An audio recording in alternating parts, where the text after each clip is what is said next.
जगन्नाथ दास राजनगर।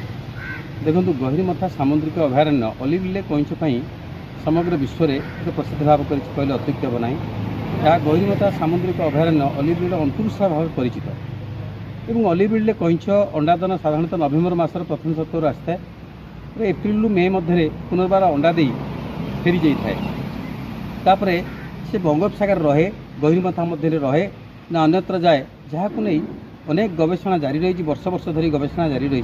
तथापि आज पर्यंत संपूर्ण भाव में रहस्य उन्मोचित हो पारनी गहिरमथार सामुद्रिक आसुवा सामुद्रिक कईंछटी कुआड़े कुआड़े जाए, केवल बंगोपसागर रहे ना बंगोपसागर बाहर को जाए और गहिरमथा अंडा देवाक आसे और से कौटू आसे ये नहीं नानादी प्रश्न उठी मारूला बेले परिवेशविद प्रकृति मान मन में सुखर कथा बड़ खुशी खबर होची। निकटरे गहिरमथा सामुद्रिक अभयारण्य जो टैगिंग कराई गोटे कईंछ अलिविले कईंछ महाराष्ट्र जो अच्छी मुहाण अच्छी रत्नगिरी मुहाण अच्छी रत्नगिरी मुहाण में अंडा दूसरा बेले जमापड़ी और जार टैगिंग नंबर हूँ 03233। यह गोटे खुशी खबर गहिरमथा एवं अलिविले कईंछ गवेषणा क्षेत्र में एक माइल खुंट हम कहले अत्युक्ति हे ना।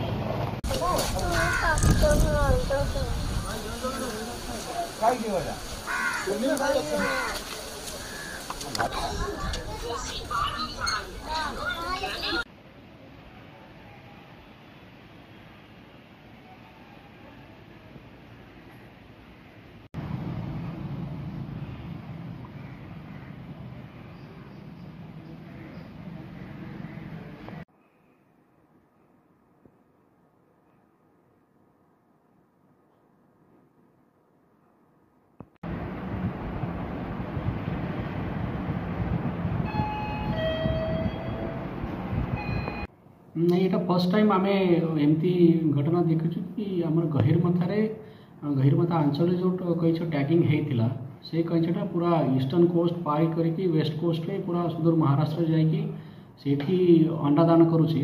फर्स्ट टाइम रेकर्ड होती आम आगु यहाँ के देखा ही नाला।